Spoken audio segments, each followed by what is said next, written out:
I'm excited to be here because I'm getting a chance to step away from work and to use the equipment in a way that highlights something that I love because you love it. And one of the best ways that you can love someone is to love what they're interested in. And so Jade's World is about her Mhm. life, your life, but specific today, we really got a chance to talk a little bit about gardening.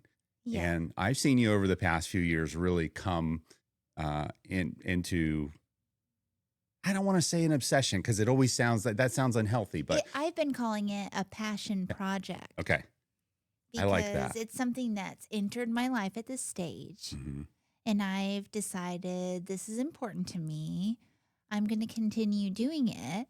And then over time, it's going to reveal itself like a beautiful masterpiece because it's really an evolutionary process when you start gardening.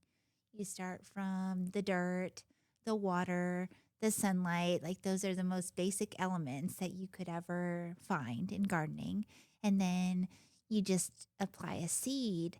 And then what is cool about being a gardener is that, yeah, you may line up like colors against each other or plants in companion to one another, but you're not exactly like the flower that's blossoming. You really give a lot of glory to just the magic of what the gardening produces. But you tend to a plot of land. And if you just care for the land and whatever's there living in it, then you'll be rewarded with a harvest at the end of time. If we have a good conversation, a good chat today, then I would say that we will have an opportunity to learn a little bit about where you garden, how you garden, why you garden, and go through actually what you garden. Yeah. And I took some time before you came in to make a packet Yeah. of Thank you for we doing because that. we sat down the other night and we said, okay, what are we growing? What is in the garden? How many plants were on that I think list? we were at 70. It was like under 100. Under 100, but definitely more than 50. And so we've got them here today. And I've got a cheat sheet because I know what they are, but I wouldn't be able to name them without seeing a picture. So what I mean by that is all of these are familiar to me because I get to see them every day. But if you were to put me on the spot and say, tell me what a scabiosa looks like, I might be challenged. Now, I don't think you would be, though. And Well, that's because this is your passion project, right? that's very true because I can tell you that when I saw that you made this packet for us, I looked at these pictures of the scabiosa and I was like, yes, clearly that's a scabiosa, but what's the name of the variety that we are growing? Do you remember? No, I don't. No, I don't. So, scabiosa is, yeah, also known as pincushion flower, but I think we have a variety called paper moon. Oh, I do remember Paper Moon, but I didn't know if that was the name of the company that supplied the seed or the No. type of. It was Paper Moon then. It was the type. That was the type. Yeah, and you know why? Because what's cool about this, and like in the picture that you've put here, there's like a magenta, a fuchsia one, a lavender one, a blue one.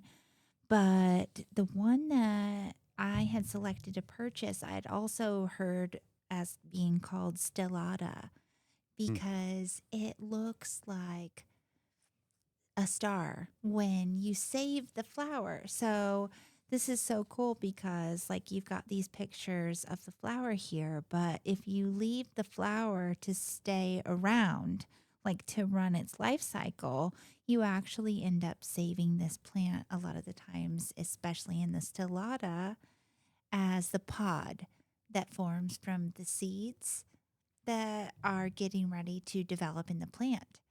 So we will see because out by our mailbox, I took a packet during the time of year, winter, Hmm. when you're supposed to sow these seeds. And I just pushed a bunch of them into the ground around the mailbox. And they've already sprouted, they're already doing their thing. So within the next few months, especially as we start getting some rain, we will notice that those form into a flower that looks just like this stellata. And we'll try to put that up in post production Yeah, so that they it's can you're see gonna have that. to show it like Yeah. the different varieties because this one is cool on paper. Like you got every color here, but really after you enjoy the flower, you enjoy the seed pod, which you could use in like a dried arrangement or, just crumble up in your hand and scatter in the ground. And that's really what I've been trying to create at home is more of a cottage garden where you kind of just allow wildflowers to do their thing. You crumble up the seeds, you spread it around. You could think of that like a dandelion, where you pluck it up from the stalk and you blow off all the little wishes. And then all of those seeds end up landing somewhere and growing a whole new dandelion flower. But tending to the beds, the seeds are going to fall. And then you're going to end up getting a new plant there that you didn't plant intentionally. It's just growing on its own. Well, I like that about gardening because you can go from pretty to pretty efficient. And like you said, there's a part of, the Johnny Appleseed part of gardening or planting, which is just throw the seed and let the wind carry it where it will, let the strongest survive, let them grow, and let them thrive. Now, before we get into what's in the garden, though, I want to put that to the side for a second because I think that a lot of people that might be watching this have a lot of I call them basic questions because I'm not a gardener. Mm-hmm. So I tried to sit down and think a little bit about gardening and from my point of view and to try to ask some questions that people might want to know. First of all, let's just tee it up. Where do you garden? Where do we live? What zone is that? That's a really good question because the United States is divided up, and like you could look at it on a hardiness map, but it's going to show the United States like how you're watching the weather broken down into different zones. And I remember 20 something years ago when I moved to Lehigh Acres, I heard that this was a zone 9. And then I believe it's the Army Corps of Engineers, but I could be wrong. But someone designates those zones. And we've since been like categorized again into, yeah, I could be totally wrong about who does that, but it's like now we're zone 10. Hmm. And then you're like zone 10A or zone 10B. And during like through the state of Florida, because it's a peninsula that it just like stretches down into like this closer point of the, I guess, equator, right? It's like a, This is driven by latitudinal direction, right? So meaning it starts at the top of the country and then the zones go as you go further south. How far does the zone go in Florida? Is 10 the furthest or is there one even further south of us here in Southwest so I Florida? know that there are more tropical zones that get into like 11 and maybe there's a 12 because honestly, I don't really know. But I'll see sometimes like different messages put forth that'll say, like, if you're in zone 10, and the extension office on the county level gives you a month by month breakdown of what you can do as far as gardening, scattering seeds, or if you have transplants. Let me ask you. So if we're in zone 10, what are some other geographic areas that listeners might be coming in from where Okay. they're in zone 10? Would that be maybe Texas, Houston? Yeah. So there are these warmer zones, and like I've got a friend on social media named Nanya Business, and she gardens in New Orleans. Okay.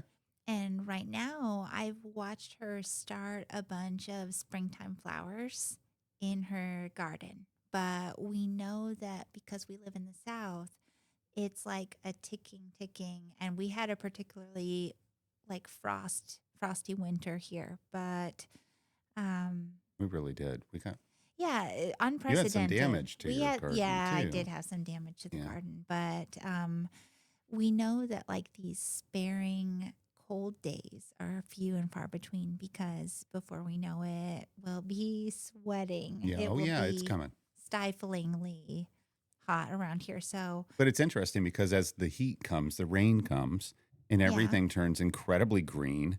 Fruits and vegetables become just significantly larger, and the Florida comes to life. It becomes very tropical once we Mhm. get into what would you say June, July? Really is when we'll start seeing some rains, and our wells could use it. I have that on here as well. So, and Yeah. really, your garden has kind of come together post Ian, but so we're in Southwest Florida. We're in Zone 10, and just going on zones, we know that there's certain things that are going to be home run hits to plant. We know that there's things in Zone 10 that you can't plant, or you can plant but they won't thrive. Mm. And then you've told me that there are times where you could get a plant and it could make it, but you Yeah, couldn't get it from seed. right. And so, just a quick hit, what is something that you wish you could grow in Zone 10, but that you can't because of that? So I would say traditional cherries. And it's kind of interesting because we have in the backyard a Barbados cherry Yeah. that I do even have like video footage of Rose going to pluck the cherries off the tree. And then I'm talking to her about them and trying to share that with her. But that's a different type of cherry. I don't know if they call it like acerola Hmm. or it's like a different type, but also good edible fruit and high in vitamin C and good. But it's not like that traditional cherry that you could grow where it gets to be quite a bit colder. And that actually needs the cold weather as part of its growth cycle and its flowering cycle. That's interesting. Yeah. Okay. So now we've established where we are, what zone we're in, and that guides a lot of the decision making on what we actually put in the garden. But then you mentioned you're in Lehigh Acres, so we're single family home. What size lot?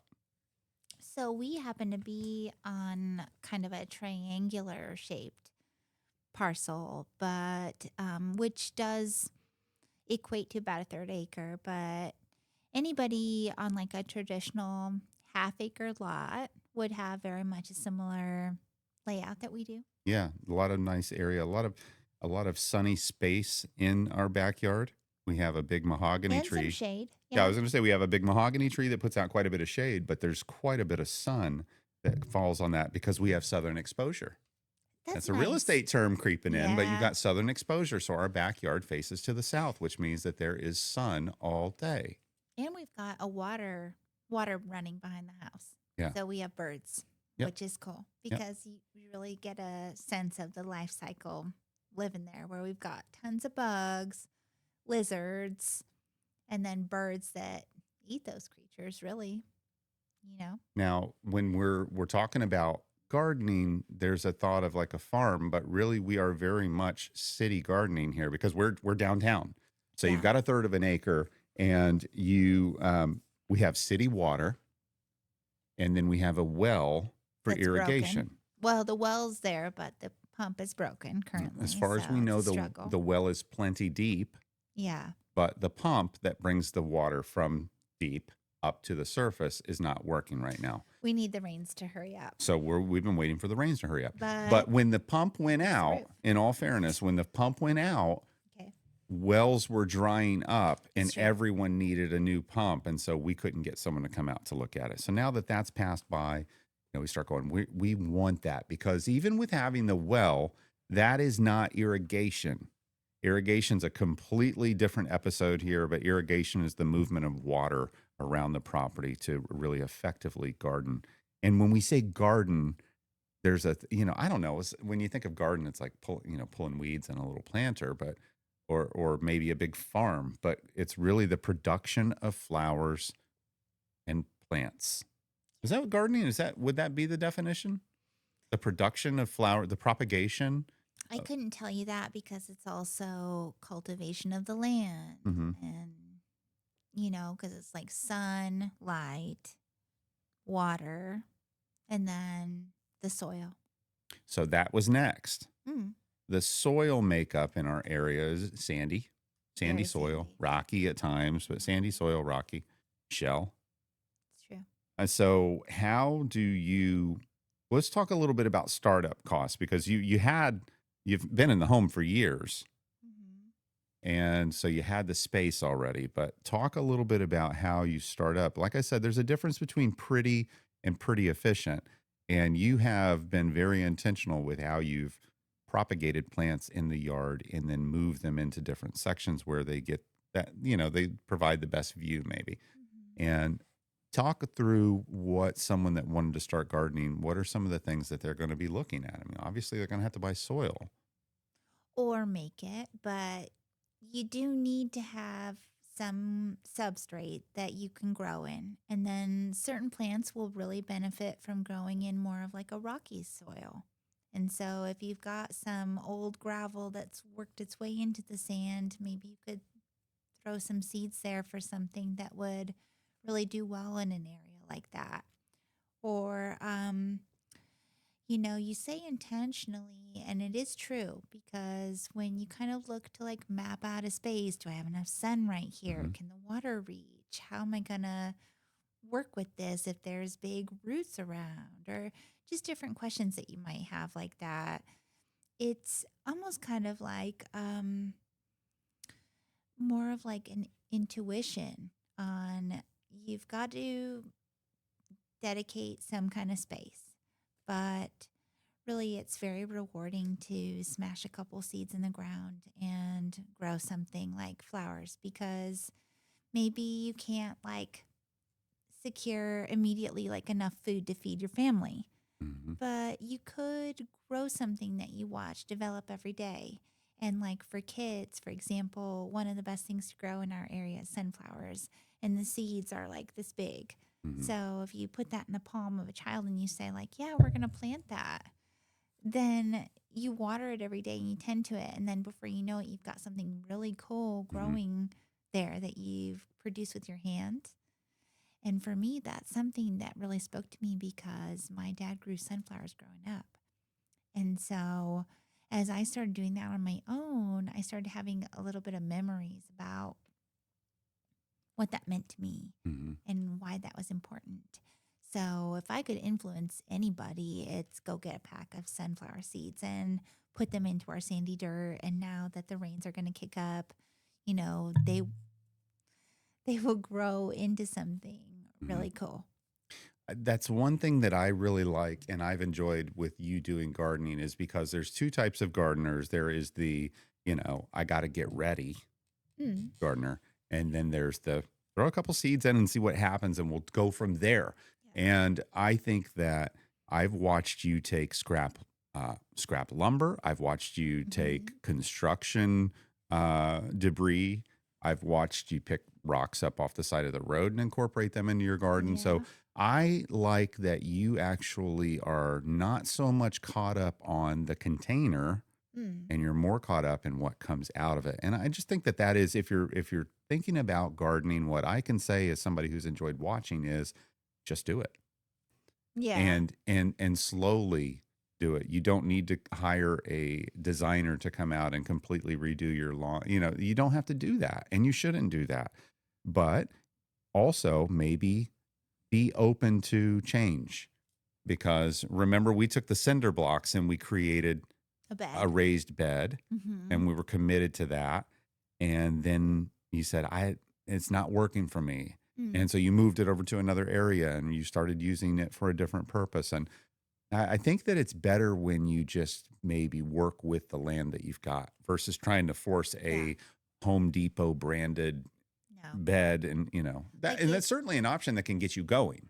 Yeah, and if you live in a balcony and you need to buy some kind of aquaponic system, or you live in an area where you can't garden and you still want to enjoy like fresh herbs when you cook a meal, you Hmm. could do like one of these countertop deals with the lights and the seed pods, and you grow it like right in your living room. There's a gal on my TikTok, I think her name is Brooklyn Plant Mob, and she's got flowering plants in an apartment that she's living in Brooklyn, New York, or New York City, And then like she's looking out her window at snow, and there's like rats running around on the tops of the buildings in New York, but and it's snowing there, like you can't just go out to the ground and put some seeds in and water it right now in much of the country.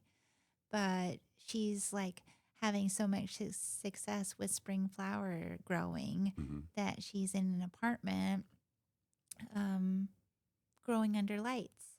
And so anybody could do it. Like if your lifestyle is too busy, and like one of our favorites is the Walmart Garden Center. And I know that that's commercial and, like big corporation gardening style. But it is kind of neat that right now you could go buy a bare roots rose for $12 and put it into your yard. And then you might have that growing there for many years to come.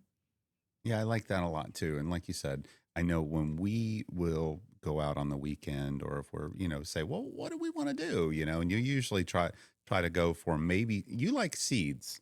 I've Yeah, noticed that you prefer to actually grow from seed if you can, it's and that nice. you would say, well, why pay $15 for the plant when I can get a pack of seeds that would give me 15 20 of those? plants. Yeah, Yeah. 15. So startup cost a lot of time is really just more about substrate. So I've seen you use vermiculite. Mm. Perlite is another one that I've seen used before, which is Cocoa basic choir. cocoa coir, where you're basically just trying to create space within the soil that will allow water to get trapped in their nutrients and allow the roots to be nice and strong and grow up big and tall. I worked last season to plant a hedge of sunflowers along our western wall. And this year I've strewn some hollyhock seeds there Hmm. because I want to see what other kind of herbaceous border we can create around the perimeter of the property. And there's kind of this concept too where people say, don't try to grow a bunch of everything. Pick maybe like bigger groupings of lesser plant amount of plants and then put those in it, and then all of a sudden you've really refined the space with Yeah. more of like an intentional design. We grow tomatoes here. And I think you actually get that when you scatter seeds. So when you say, I like scattering seeds, it's more so because when you do that, you might end up with 20 plants Hmm. of some kind rather than having to go to the nursery and buy individual 20 plants and like really plot them out that way. So it is true that you can make maybe more striking appearances when you stick to a certain scheme. That But makes sense. yeah, but I have, because probably I'm so new to it, I've dove in to gardening and decided like, what can I grow right now? Hmm. What is the season that we're in that I'm going to get the most bang for my buck? So, It's interesting because that was one of the questions that I had was, um, why do you garden? And, mm, some of the reasons that I came up with was fun and relaxation. That's true. probably the number one for you. There's nothing that relaxes you or centers you more than a quick trip out to check on your garden to make It's sure very everything's the way you like it. therapeutic going out to the yard. I posted a video the other day about a calendula flower that I noticed that opened and then there was a bee going nuts inside there. Hmm. And so I actually make it a practice to kind of like go outside for a few minutes between other stuff. And I'm work from home type Hmm. of gal, but when I have to head out for the day, looking at homes or showing properties, I'll take a moment to center myself in the garden before I even leave for the day.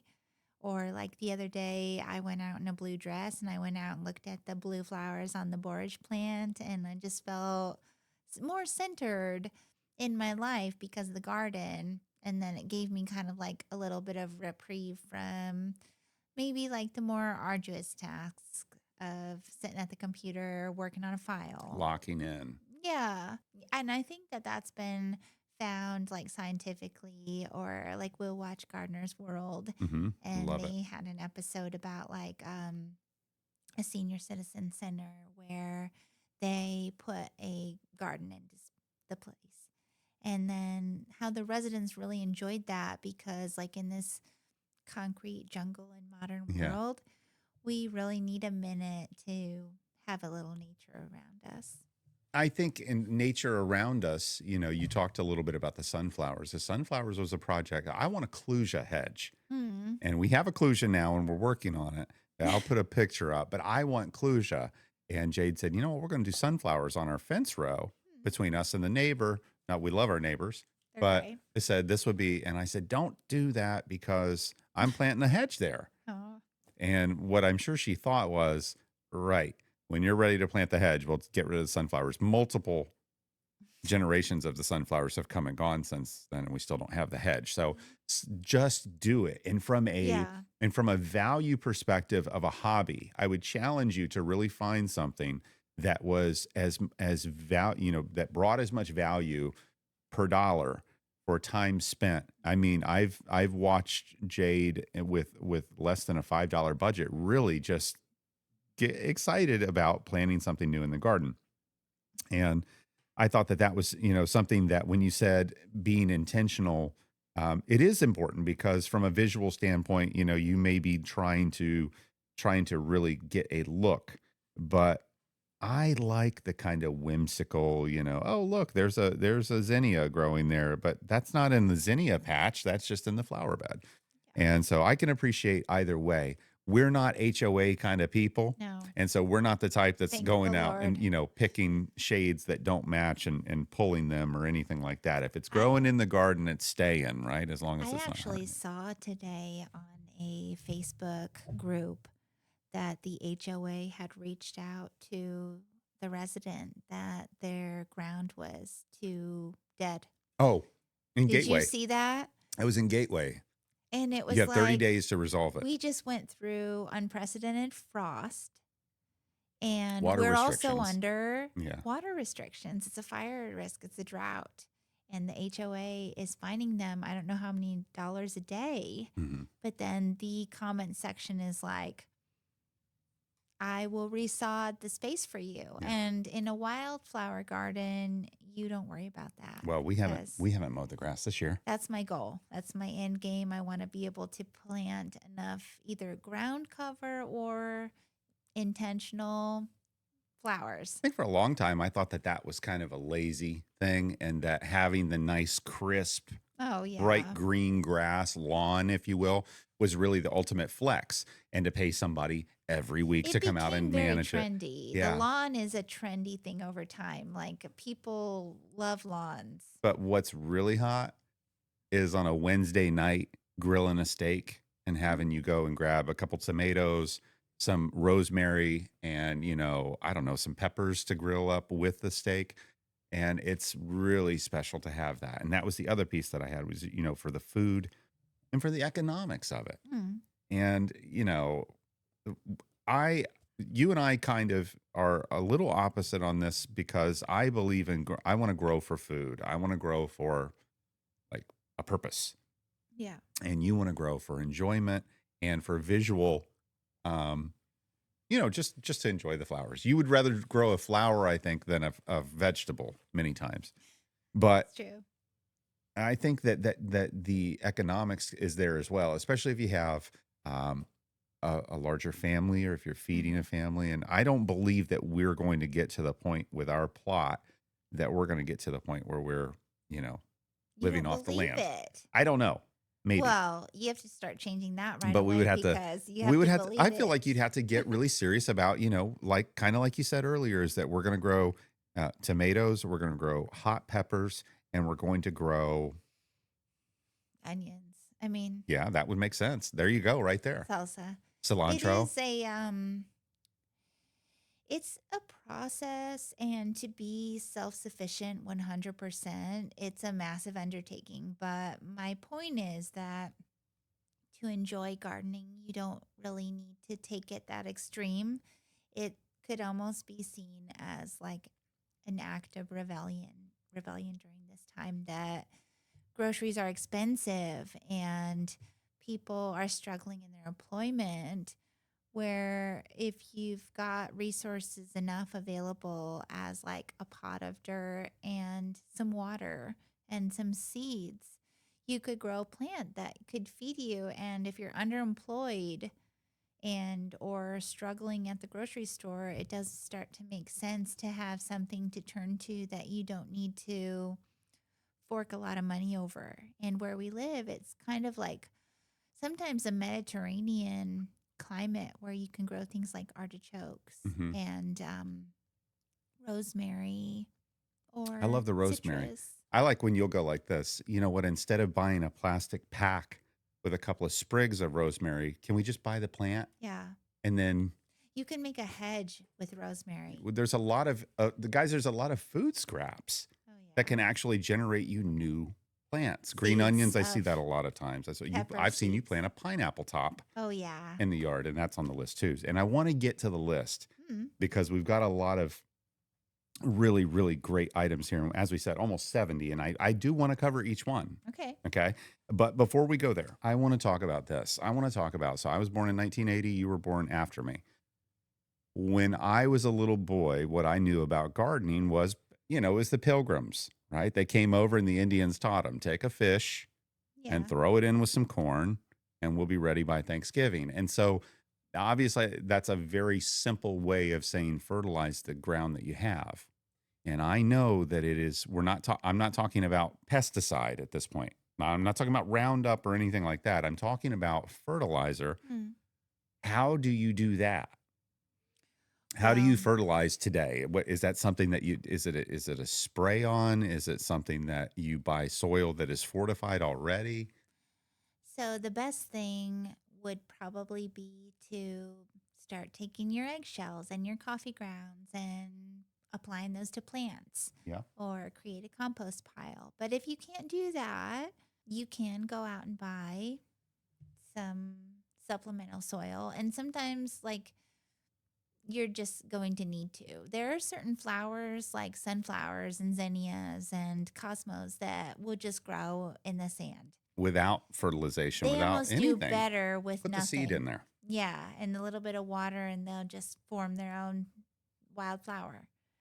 But definitely, when you start producing plants for food and trying to make a plant that's bigger and better, you're likely going to need to supplement your earth with a bit of compost and a fertilizer, and preferably a natural one. Like, you can use fish fertilizer or the algae fertilizer, and that's probably like the best way that we could go. Hmm. But and there's a lot of like tempting miracle grow solutions around, but I think that you probably want to steer clear from mm, more of that and do more of like compost if you can. And that's again going back to that theme of working with what you have. And, because like you said, Miracle Grow, the perfect example, you can go to any garden center and you can buy ready made, but you've got fertilizer. You're throwing fertilizer out every day. You're throwing it into the trash can. Hmm. Compost, eggshells. I remember eggshells and coffee grounds as being two that you were always like, Adam, we need to do Yeah. that. And that's why it's like start somewhere.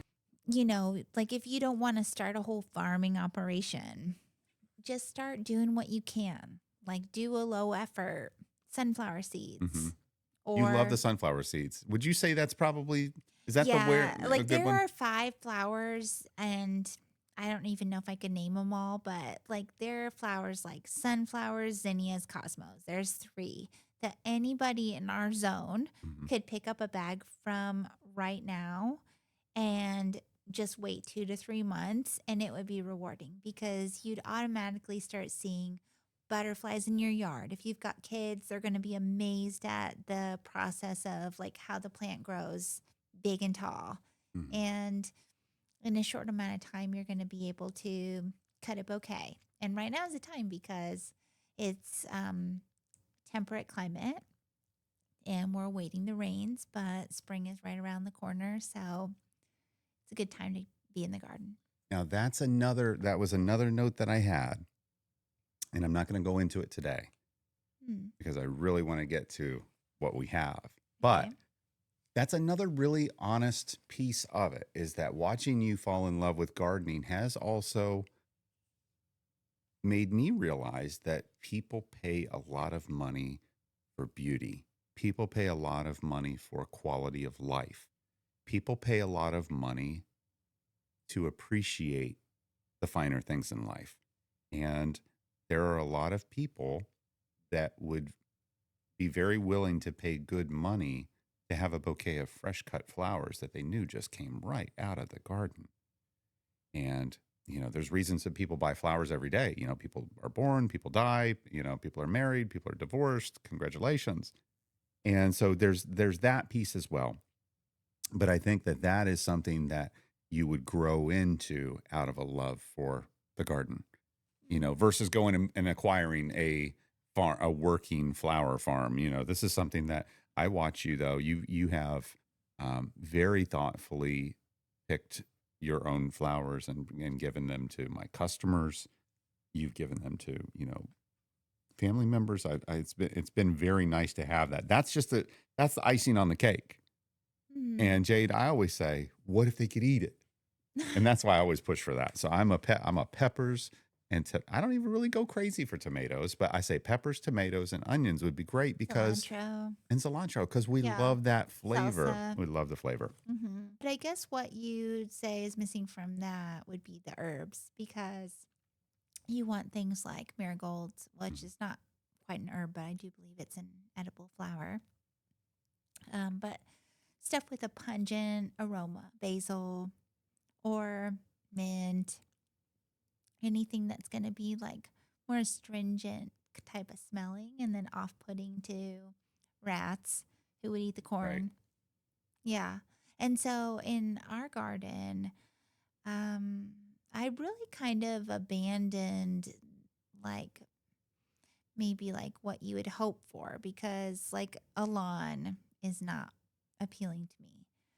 But gardens are. So if you've got like tomatoes in the front yard, it's no problem. But you're going to want next to them some calendula because then you're going to bring in the bees who are going to pollinate the tomato flowers. And then you're going to want some basil in there because you don't want, um, bugs coming in. Like you want something that's repelling them with like a sharp scent Hmm. and marigolds or really any of the herbs. And then add more flowers because then you bring more pollinators in. And And with the marigolds, you go down a whole other route of having chickens oh, yeah. and the eggshells, and now you got all that's a whole thing. And aquaponics You with feed fish the farms, like all that. chickens the marigold tops, and then their yolks are like deep, rich It's a whole other orange. piece of the garden. Home and garden, you really can't have one without the other. Something that I've kind of gone through and in like evolutionary path has been incorporating garden into home as I'm so passionate about the garden that even though I'm a realtor by profession, I really enjoy incorporating the garden and the seasons into what I'm doing. Hmm. And then I like this concept of looking out any given window in a home and having something to see by what you plant in the garden. That's been a fun concept. Yeah. You love to have that visual. I personally, most of the time when I'm enjoying the garden is when I'm coming and going from the house Right. because you have taken the side of our driveway and all the way down from from the front all the way down to the mailbox. I'm just a beautiful line of flowers. And they Mhm. come and they go, and some of them are just absolutely stunning. And I get a chance to see them. And then there's the whole backyard as well. So it's definitely something that one of the most special parts of it that we haven't really talked about is how you have completely unlocked the pollinator game in our Mhm. yard. Yeah. The word is on the street that we've got the goods. I see so many different butterflies, different types of butterflies, strong, healthy, and they're hanging out and they love Yeah. it there. And that is when you're planting, you're bringing that in, and that pollinators are necessary. You can't get Yeah. fruit or vegetables without a pollinator. So you need that. And why not be the spot? It's almost like having kids and deciding, hey, we're going to be the cool parents that every kid wants to come over here and hang out, Yeah. you know? Well, so the top thing is that if you want monarchs, you plant milkweed. Hmm. If you want Gulf fritillaries, you plant some passion flower vine. Mm-hmm. If you want swallowtails, you plant the pipe vine. You have to plant the host plant for the butterfly, Hmm. and then you'll end up with tons of the butterflies. But we have a smorgasbord for It's so butterflies in good. our garden. It's so good that they feel at home there. I'm Yeah. telling you guys, the pollinators, the bees, the the butterflies, they're very important. They're more important than you realize in your day to day. We get so caught up in everything going on in the world today. Take care of those butterflies and those bees. Let's go, Jade, down the line. I made a list Yeah. of everything we've got. You'll give me garden tours and you'll say, well, uh, here's something new to look at, and we'll look at it. But starting out, the easy one, cosmos. Yeah. Cosmos are on my list for the top easiest flower to grow. They look like dainty ballerinas Yeah. floating in the air. There's many different types of them. There's the apricotas that look kind of like orangey Hmm. pinkish blush. There's the purity, which is white with almost like a peach pinky Hmm. center. There's picotes, Oh, there's from here. seashells. Yeah. And they form a sea. You can grow them in a drift, which is basically like a big patch of cosmos. And it's the birth flower of October. So I think about Juliet and Yeah. Santos, who were October birthdays as I plant them. And they're a fall favorite. If you would go to the shop and buy yourself some Cosmo seeds right now where we live and put them into the dirt and just water that patch every day, in 2 to 3 months, you'd be rewarded with a beautiful bouquet that you would go pay money for to Right. buy at the shop. And in a couple of months, we're going to be on an automatic watering cycle Yeah. because we're going to get rain twice a day, every day. And so Yeah. you got to put the work in, though. You've got to plant the seed. Yeah, it's a simple. I've seen you sometimes just do this, Yeah. but sometimes it's more difficult. So, okay, I love the cosmos. Scabiosa is next. That's also called a pincushion flower, and it's known for that pincushion like center. Now, this says long bloom season and excellent for cutting gardens. So that's going more towards like, This is one of the easiest flowers to grow. And it's a wildflower. So you just literally push it into the dirt, tamp it down. it wants to grow. Yeah, it's ready. And then what's Hmm. cool, like I mentioned about the scabiosa, is that you can save these later for the pods. And then you end up with this like star shaped magic wand looking that you can use in dry arrangements. And then, of course, like you let it go to seed and then you can have some more to plant in the next season. It's fascinating to see a flower go through its life cycle, die, and leave 20, 30, 50. I mean, just not hundreds of seeds, but dozens of seeds, Oh, yeah. dozens of opportunities to replicate that beauty.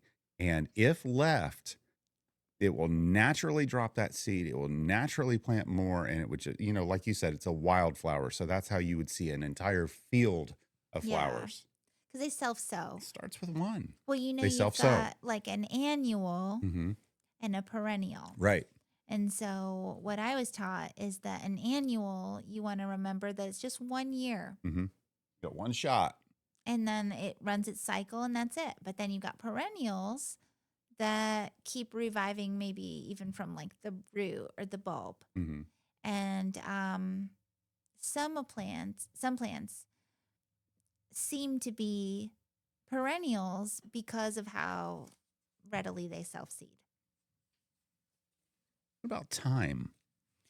Okay, so herbs in general, you can really start growing here in about September. And thyme is an herb that you want in your spice jars, but you can use sprigs of thyme. You can grind it up, but it's an herb that is beautiful. I know you can buy that at Home Depot in a small plant, or sometimes even at the grocery store. Do you just do those from seed? Well, so yeah, you definitely should around the time of the fall just start scattering these into your beds Hmm. because You can get creeping thyme or thyme that you use as just a kitchen herb. It flowers, it's beautiful, and then it will seed and self seed, but you can use it in so many different dishes cooking. And us personally, I grabbed some thyme seeds in the time that you're supposed to be scattering it. And I just happened to put it around the mailbox where we've got growing some scabiosa, some cosmos, Mm-hmm. some dahlias, and it's doing its thing. So it will be ready for harvest and you can use it, but it's so easy to grow if you grow it at the right time. Water it regularly. And timing's everything. Mhm. Dahlias are a bold ornamental flower with hundreds of varieties grown from tubers and prized for dramatic blooms. I struggled in growing dahlias from tuber the first time I tried. And then I got some seeds and I grew successful flowers from the seeds. And the seeds are actually very cool because you will get a different plant every single time. Mm-hmm. But the tubers will grow the exact replica of like the parent plant. Love in a mist, Nigella. Mhm. Delicate flowers surrounded by fine foliage. Seed pods are also ornamental. So this might be one that you would put in a picked arrangement if you were. These are so cool. The way they've got these spikes Mm-hmm. coming out from the flower, it does appear to be in a mist. The way that the Mm-hmm. foliage looks almost like a fern or a mist Mm-hmm. because you look through it and there's actually so many different types. And I heard about this flower that it was easy to grow. It's a wildflower. So a lot of wildflowers you really just place and scatter into terrible soil that's really lack and devoid of nutrients. And then it grows these clusters of flowers. So this was one that I heard to grow, bought like 3 different packets of varieties, and we've Mm-hmm. got now seedlings forming in the I yard. know that So, we haven't yet seen the finished product on our yard, but we do no, have them in here. And I'd like to put that picture up yeah, when we post this. it's stunning. There's different varieties too, purples and whites, but the blue flower is rare. It's rarer to see a blue color in nature than other colors. Striking. Yeah, and then like the bachelor's buttons that you've got here, Mm-hmm. also known as cornflowers. And But known to attract both bees and butterflies. yeah, and So we've there's a got pattern here. some just starting to flower right now. Now, your pink penta is also excellent for butterfly plants and used a lot in Florida landscaping. Yeah, It I was gonna thrives in the heat say and the sun. pentas are good in Florida because they can take a direct heat, they can take the brunt of the heat, but they are going to need irrigation because they'll die. It's so hot here in the summertime that they They still will need do water. okay, but yeah, gotta give Yeah. them some water. Sulfur cosmos, a heat loving cousin of the common cosmo with bright yellow and orange blooms. These are awesome. All kinds of cosmos I love. I haven't met one that I don't like. They're Shasta beautiful. daisy and Dahlberg daisy. The Shasta daisy's what I would consider to be your Classic. classic. So I started growing this daisy. I have like a distinct memory of Connie's niece, Serena, telling me that Shasta or that daisies are her favorite flower. I I've never heard remember of it as a that. Shasta daisy. I've just always called it a daisy, Well, but and so daisies, and especially this Shasta daisy, is biennial. I planted seeds for this flower 2 Novembers ago, and the stalks are just starting to form where there's going to be a flower right now. now I'm an analogy guy. Okay. I love that. Hmm. I love that there's, what do they say? You don't dig up your seed every day to see if it's growing roots. Now, to think that you would wait 2 years, Hmm. that you would just believe and you would know that below the soil things are happening because by the time it breaks the soil, Well, there's already been, the growth. development, yeah. Yeah. But what happens with these flowers that are biennials, like the daisies and like the stalk Hmm. that I recently Yeah, I posted saw that about? post. That was great. Well, it's interesting because you scatter those seeds and then you need them to grow while it's cold. And then you nurture them during the brutal summer months. And then on the next cold season, you're rewarded with a showy display. But on biennial plants like hollyhocks, stock, Hmm. daisies, you have to wait for your reward. Well, and it's sweeter that way, maybe. I don't know. I'd say it's true. Pansies and violas. So someone recently was like, these are kind of invasive where we live. And I thought I would just be thrilled if these took Yeah, over you our just have a whole yard. yard. It's neat because they are a ground cover Hmm. and they cluster and they're a classic spring flower. But again, like if you're growing a vegetable garden, you want these around because they're bringing in the bees that are going Hmm. to pollinate your crop. So, if only for that reason, I think that, well, I think they're stunning. I think that they're beautiful flowers. And the violas are a little bit smaller, I think, and the flower blooms are a little bit smaller, maybe, but Yeah. they're very nice. Then we've got sweet alyssum, which I know you love. And these are low growing flowers known for their sweet honey scent Hmm. and pollinator attraction. And then dianthus, which is a fragrant flower related to a carnation. Yeah. Sweet alyssum is a really nice plant to use as a cover, and you do want to grow it as the base of your tomatoes as like a Hmm. cottage garden look. They just fill the space with these like pillowy blooms. And the white ones, like a cluster of the white ones, it's really striking, but they also have purples, different yellows, different varieties. And then, yeah, dianthus. Now, I'd like to get some seeds for this next time around. I've never grown it from seed, Hmm. but the plants that you can buy at the nursery really, they do naturalize quite Now, with nicely. the sweet alyssum, you said it comes in different color varieties. Do you typically know that? Do you Mm. buy? Okay, so you don't get just a grab bag of it. Could be, There might you be know, it's like a going to be. variety pack. Like I think there are some that might come with like mixes of yellows, purples, and whites Hmm. and pinks and stuff. But generally, I've bought the ones that'll be like white seeds, So you like still white flower can use seeds. it to incorporate into an overall plan. Oh, for sure. Yeah. Mm-hmm. Salvia, huge hummingbird pollinator magnet. You got salvia and larkspur. Now, Mm. larkspur is beautiful. I'm growing larkspur for the first time Pretty. ever right Pretty. now. It's been neat because Santa's bought that for me as a Mother's Day Yep. gift. And I knew that you could only plant it during the cold. So I saved it from Mother's Day until the fall and then scattered it in a bed. And it's been really neat to see because the sprigs of life that are forming out of that are different. Like you look at them and you go like, wait a second, I know this isn't just a weed that Hmm. grows here. This is an intentionally grown plant. And right now they're just kind of these feathery seedlings, but they will grow into these vertical I spikes. like this. Yeah, the way that they're compressed and vertical. It's really nice. You've got a couple plants like that here. I was looking at the snapdragons as well, and then you've got the nasturtium. When now in the nasturtium, and you argued this with me before, Adam, that's an edible flower. Yeah. It's edible. You could eat that. That appeals to my, It's peppery. yeah, and it's a peppery taste. Yeah. Yeah, excellent companion plant.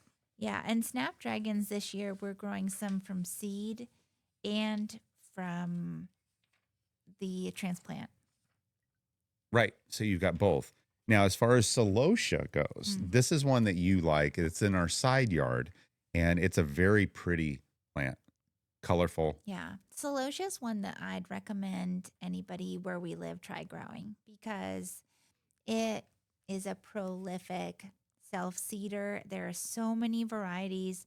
The coxcombs are really interesting. They're used historically in different cultural events, like in Mexico, the Day of the Dead. They have kind of like a brain looking formation. It's really cool.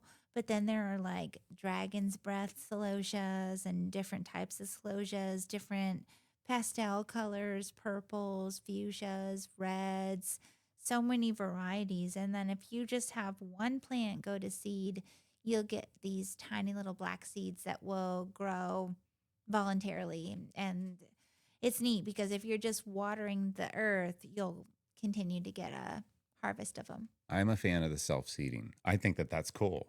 Mm-hmm. That's basically, it's going to replicate itself. That's smart Yeah. and less work. Geraniums we all know and love. Sun patience and lavender. Both of those are in the yard. Yeah, I'm growing fern lavender for the first time, and I scattered some other lavender seeds. So we'll see if we get any, but Lavender essential oil. it's So wonderful. good. We need more and more There's ways that lavender. we could incorporate lavender into our life that's grown in the garden. I think about that a lot. And there are better varieties to grow where we live than in other areas. I like this next one. I just like the name of it. It's known as million bells, but they call it calibrachoa. Hmm. Did I say it right? Calibrachoa? Small Yeah, petunia like flowers, perfect for hanging baskets and containers. I was going to say petunia like. They're really beautiful. I love them in our hanging baskets, and I just would love as many of those as can grow there. I don't know how to say the next one, but blanket flower is after it. And blanket flower is one of the coolest looking flowers. That one to me is like you get three different flowers in one because you get the three different colors, and it's it's an explosion, almost a starburst Yeah, there's effect. legend about that flower being that, like, similar to like Hansel and Gretel that left a path. Hmm. There's like a native princess who left the path of flowers, and it's like Afghans are created over that pattern of the I flower. could see that. Yeah. I could see that. Now, the what is the one above it called? Tick seed, but what is the actual name?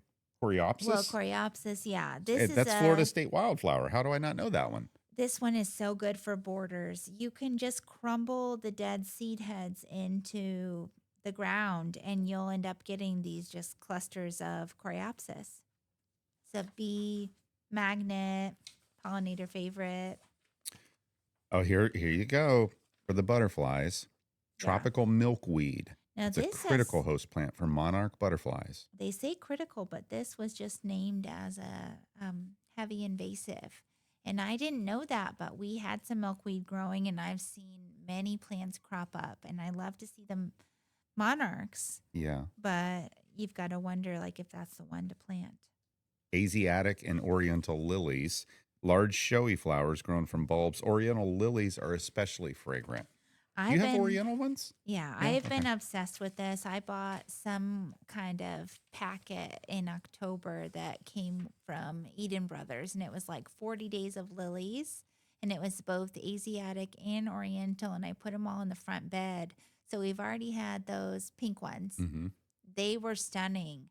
And then, they die off and you clip them, and then they are perennial though, because that foliage will just keep growing, and then we've got many more types to I go. like to add to those. Then, if they'll continue to come back, I like I'd to like add that to too. that. Same like You gladiolus. got gladiolus here, which and I've got marigolds.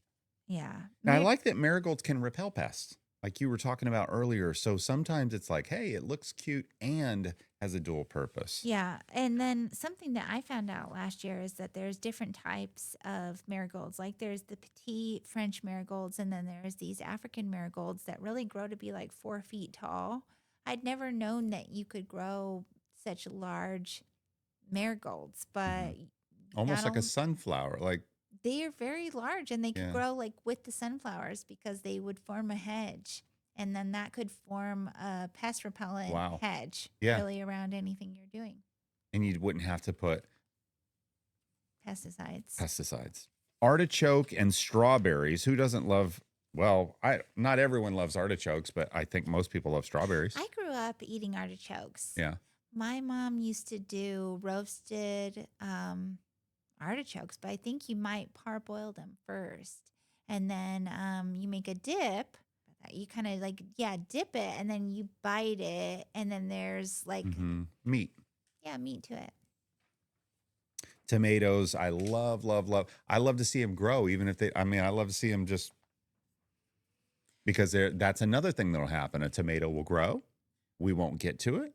It'll fall down, and all the seeds in that tomato plant. I mean, tomatoes are very prolific Yeah. down here. They will grow very quick. And chili peppers. Now, I love chili peppers. I can't get enough of them. So we really want to try to get at this stage some plants that can start to take off once the rains come. Cilantro, everybody knows about that. You might have known it as coriander once it goes to seed. That's true. They do a lot of places like England, they'll call it coriander.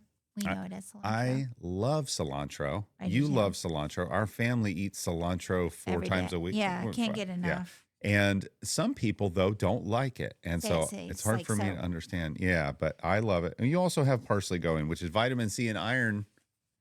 Yeah, so what I've liked to do with the parsley is at the start of growing herb season, like September, buy some pack of seeds that has parsley, cilantro, rosemary, thyme, any of the favorites in there, and then scatter them.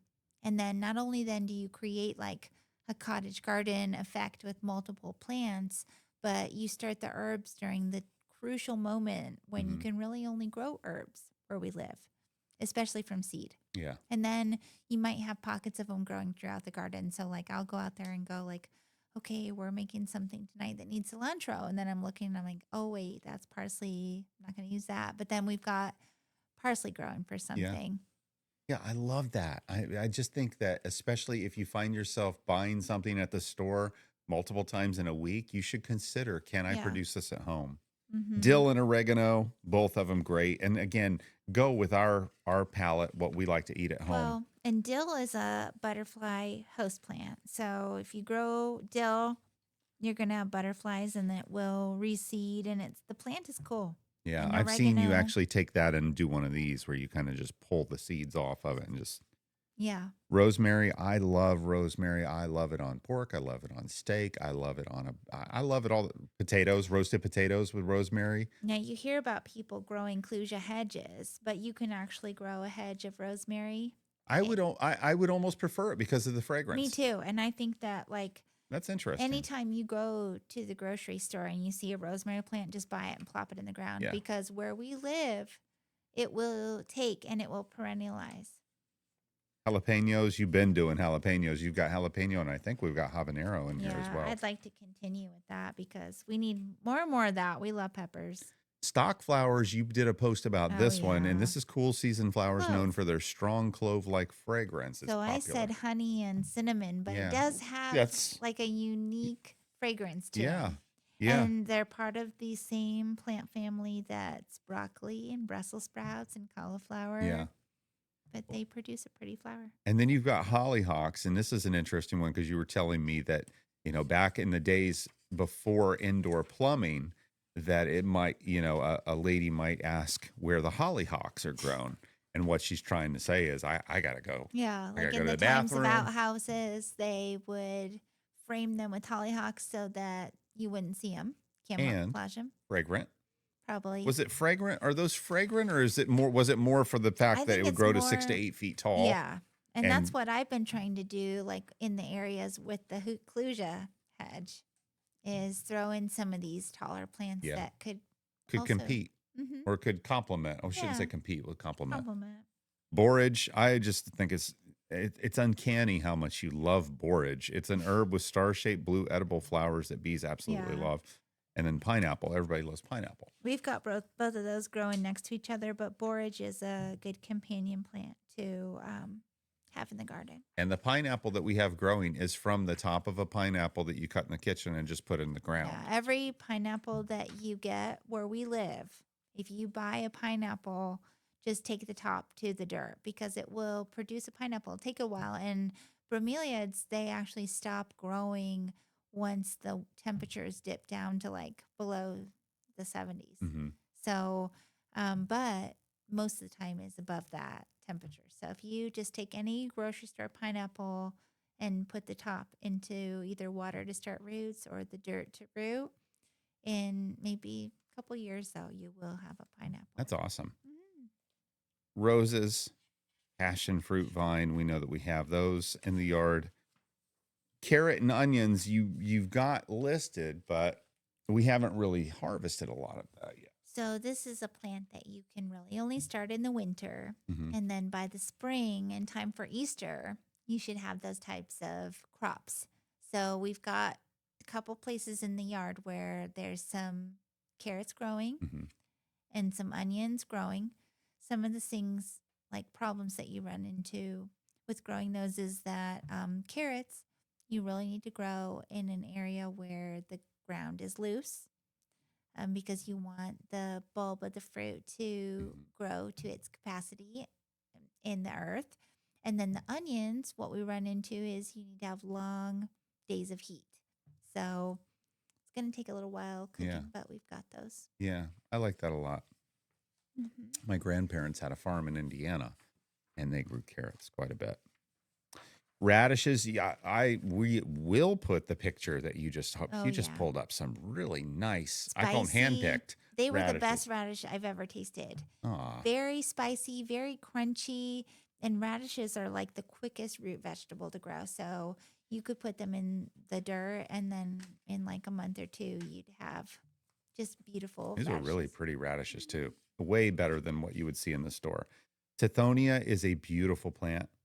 It's a tall plant with a bright orange bloom. And again, we're getting the butterflies and hummingbirds from that because they love it. Yeah, I love it too. It's probably like the most brilliant orange flower you could grow. Begonias, that makes me think of going to Lowe's and like getting a flat of Yeah. And flowers right to now plant. is the But time to eh, plant begonias. yeah. So, springtime, go get those flats and plug them in. They've got the most beautiful, like iridescent leaves Hmm. sometimes. And maybe they like a little part shade. And you But want to be right now, planting those right now. yeah, this is the Yeah. time Ahead for of the summer. begonias in the Yeah. spring. Hmm. Christmas cactus. Oh, I love Christmas That's cactus. There's pretty. also Thanksgiving cactus and I haven't holiday seen that. cactus. We have, I think, more of like a Thanksgiving one. That's I cool. bought at Aldi. Petunias, I know you love it. Large trumpet shaped blooms.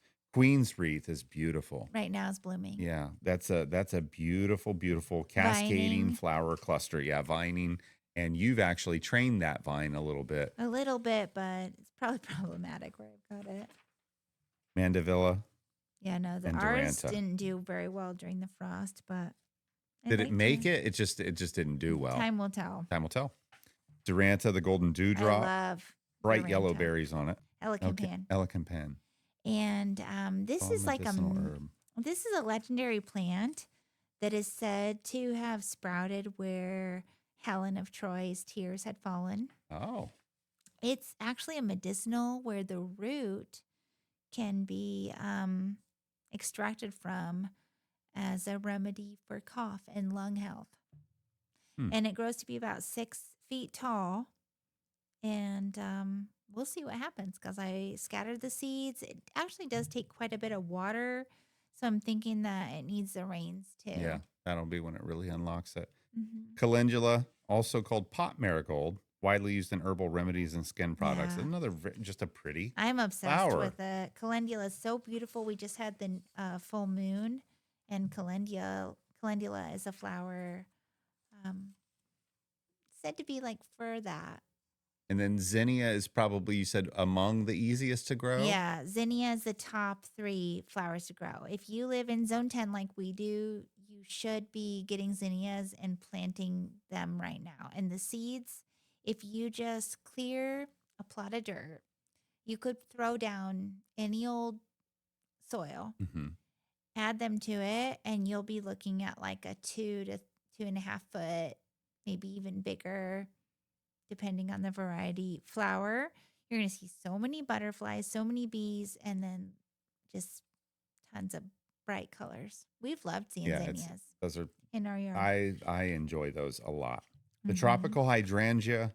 Well, so the pictures you've got here are more like a traditional blue pink hydrangea, Mhm. but I was sold one at the Edison Ford Estates many years ago that is a tropical hydrangea is what they call them. And we saw some of those growing at the golf course at that Mhm. spring run Yep, when we went to yep, I Estero. remember that. Mm-hmm. Yeah. Amaryllis and vincus, also known as periwinkle. Yeah. So the hippeastrum are a Florida native. The amaryllis is more of like a flower that I think of as like a Mexican, maybe Central American flower, but the amaryllis you see at Christmas time, and then the hippeastrum we've had just blooming recently with the turn of the new year, Hmm. and a bulb flower, really striking in the yard. And the vincas, they are almost invasive, but also known as periwinkle. We've got those growing. sweet almond, which gives you that fragrant, well, sweet almond smell Yeah. across your garden. And that's, known to get the It's a pollinators in. butterfly plant. Yeah. You got the mango tree, which I think that I think that we could put some attention on that I mango like it. tree and have it really fruit. I Yeah. think maybe that would require fertilization, pruning, maybe both, Yeah. And one watering. year I had like 50 mangoes come out of there, but never yet since. Wow. Mm-hmm. Our son Yeah. Leo loves the mangoes, We and were that's eating and mangoes. that's where it's practical. Because I got news for you. That's how much. Yeah. How many dollars is that at the store? I don't know. Mahogany. We've got a beautiful mahogany tree, and you go, well, why did you put that in the garden list? You know why I did? Why? Well, why I put it in the garden actually was because I went over to Connie's and she has a beautiful mahogany. And I asked her, like, what is this tree? And she said, oh, this is a mahogany. So I went to the nursery and specifically bought one. But it had these really pretty golden almond shaped leaves that were falling on the ground. And it is a hardwood tree. It's a very nice tree to have in the yard. But that's the reason why. And it is a important tree. So that's the reason why it made the list. Guava. I don't eat guava, but I'm It's, okay with it being in the it's all yard. right. It's Yeah. in there. Again, not been fruited properly, not been fertilized. We Maybe have a there's lot of fruits, and the blossoms that form on it are really pretty. They look like sugar plum fairies. They're yeah, really, it's cute. clusia, also known as pitch apple. Now, what about when that one fruits? They do, because That'd be it's interesting. known as pitch apple. If you've got a very healthy one, it will fruit and flower. Royal Poinciana. The bane of my existence. This was another one from Connie where it came from her parent tree. I put it in the yard about the time that Juliet was entering kindergarten. It was the same height as her. And now it's She's a 21. monstrosity growing in the yard. But it does produce a beautiful bloom in about the time of Mother's Day. Yeah. But it requires pruning. And anyone will tell you the roots run rampant Yeah. and Not. probably should have avoided putting that one in the front Yeah, yard. it's But there and we love it. We'll deal with it for now. true. The As well jacaranda as is another. They're like brother and sister up there in the front yard, just yeah. wrecking the. Now, the jacaranda is more like native to Africa. It's that same type of tropical climate. Yeah, across the globe. Yeah. And the flowers that form on it is like a beautiful purple mist. They're striking. So we've got one of those in the front yard and it's doing all right. The awapuhi ginger, shampoo ginger. You've seen this before. We'll put it up in post. Yeah, Believe and me, what we need to do is a better job of harvesting it next year because you can. yeah, you absolutely can. And so the first year we got it, it bloomed Hmm. and then it completely died back. And then the next year it produced again. And this year I'd like to kind of ream it out into a ball glass jar. Yeah, it's interesting because you can literally just wring this thing out and We should be using yeah. that. Natural Straw shampoo. flower. Those are beautiful, and sweet pea. Yeah. And sweet pea is We've another got one both that we of those really love. growing. Excited about both of those. And then again, another hardy flowering plant that blooms all the time, verbena. Yeah, I'm looking forward to seeing. You love that one. It's a wildflower. I like all the wildflowers.